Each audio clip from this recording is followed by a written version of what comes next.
ఇంకా ఎంత దొంగలంటే ఎంత చాలా గలీజ్ అంటే కేసీఆర్ ను ఎరువు బస్తాలు ఇస్తాను ఇక్కడ బాయ్ అని కూడా సోషల్ మీడియా పెడతాడు.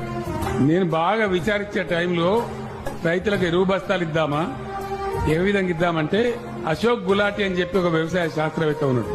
ఆయన చెప్పిండు నాకేం చెప్పినట్టే, నిజంగా కేసీఆర్ గారు మీరు రైతుల మేలు కోరి మీరు తప్పిస్తున్నారు కాబట్టి మీరు ఒక పని చేయాలి అని.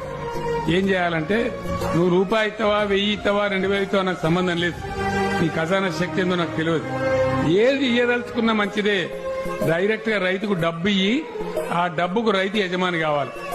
ఎందుకంటే ఒక రైతు ఏమో ఇత్తనాలు కొనుక్కోవచ్చు, ఒక రైతు పురుగుల మందు కొనుక్కోవచ్చు, ఒక రైతు ఇంకో రైతుకు ఎరువు బస్తాలు ఎక్కువ ఉంటే పోయినసారి తెచ్చుకునే ఉంటే అవి ఇంట్లో ఉంటాయి అని వేరే కొనుక్కోవచ్చు, లేదా కూలికి వాడుకోవచ్చు, లేదా ట్రాక్టర్ కిరాయికి వాడుకోవచ్చు. రైతుకు ఫ్రీడమ్ ఉండాలి, అప్పుడు రైతు దాన్ని కరెక్ట్ గా వాడతాడు, నువ్వు అనుకున్న పంటలు పండితే నీ కళ నెరవేరుతాయని చెప్పింది. నిజంగా అదే పద్ధతిలో రైతు బంధు పంపిస్తా ఉన్నాం. ఇలా మీరేం చేసిండ్రు, కేసీఆర్ కళను నిజం చేసినటువంటి మొగోళ్లు మునగాలు నా తెలంగాణ రైతులనే మనవి చేస్తా ఉన్నా.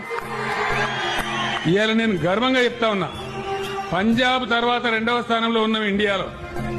3 కోట్ల టన్నుల ధాన్యం పండిస్తా ఉంది తెలంగాణ. అంతకుముందు మనకు 30 లక్షలు 50 లక్షలు వండే కాడ 3 కోట్ల టన్నులు దాటినాం. ఇంతకీ లిఫ్ట్ లో